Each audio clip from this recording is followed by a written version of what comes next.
A line പാറ്റേണിൽ വന്നിട്ടുള്ള കുർത്തിയാണ് ഞാൻ ഇട്ടേക്കുന്നത്. നമുക്കിതിൽ 2 കളേഴ്സും അവൈലബിൾ ആണ്. ഇത് നമ്മൾ നേരത്തെയും കൊണ്ടുവന്നിട്ടുള്ള ഒരു ഡിസൈനാണ്. ഇതിപ്പോൾ റീസ്റ്റോക്ക് ആയിട്ട് വന്നിരിക്കുന്നതാണ്. അപ്പോൾ ഇതിൽ 2 കളേഴ്സിൽ ഒരു ഷെയ്ഡ് ഞാൻ ഇട്ടിരിക്കുന്നത് വരുമ്പോൾ ബ്രൈറ്റ് പിങ്കും മറ്റൊരു ഷെയ്ഡ് വന്നേക്കുന്നത് വയലറ്റും. ഈ 2 കളേഴ്സാണ് അവൈലബിൾ ആയിട്ടുള്ളത്. അതുപോലെ തന്നെ ഇതിൽ 3 panel cut front and back വന്നിട്ട് സൈഡ് സ്ലിറ്റ് ഉള്ള എ ലൈൻ ടോപ്പാണ്.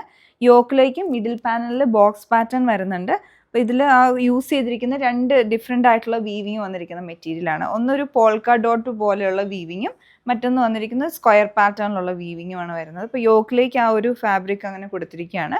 പിന്നെ മിഡിലിൽ ഇങ്ങനെ പടി വന്നിട്ട് അതിൽ ബട്ടൺ, അത് ആ സെയിം ഫാബ്രിക് തന്നെ ക്ലോത്ത് കവറിങ് ബട്ടൺ ആണ്. അതിൽ എംബ്രോയ്ഡറി വന്നിട്ടുണ്ട്. ഓരോ ബട്ടണിൻ്റെ മുകളിൽ എംബ്രോയ്ഡറി ആണ്. അത് മെഷീൻ വർക്ക് ആയിട്ടുള്ള എംബ്രോയ്ഡറി. പിന്നെ സ്ലീവിൻ്റെ എൻഡിലോട്ടും അങ്ങനെ ബോർഡറും പൈപ്പിങ്ങും കൂടെ വന്നിട്ടുണ്ട്. ഇതാണ് ഓവറോൾ ഇതിൻ്റെ ഡിസൈൻ. അതുപോലെ വൺ സൈഡ് പോക്കറ്റും വന്നിട്ടുണ്ട്. അപ്പോൾ പിങ്കിൻ്റെ ആണെങ്കിലും സെയിം ബ്രൈറ്റ് പിങ്ക് ആണ് ഞാൻ ഇട്ടിരിക്കുന്ന ഷെയ്ഡ് വന്നേക്കുന്നത്. അപ്പോൾ ഇത് പർച്ചേസ് ചെയ്യണമെങ്കിൽ ഞങ്ങളുടെ വെബ്സൈറ്റ് ചെക്ക് ചെയ്യാം. അപ്പോൾ നമുക്ക് ഇതിൽ സൈസസ് അവൈലബിൾ ആയിട്ടുള്ളത് മീഡിയം ടു 3XL വരെയും ഞാൻ ഇട്ടിരിക്കുന്ന ഈ ഒരു ഷെയ്ഡിൽ അവൈലബിൾ ആയിട്ടുള്ള ലാർജ് ടു XXL വരെയാണ്.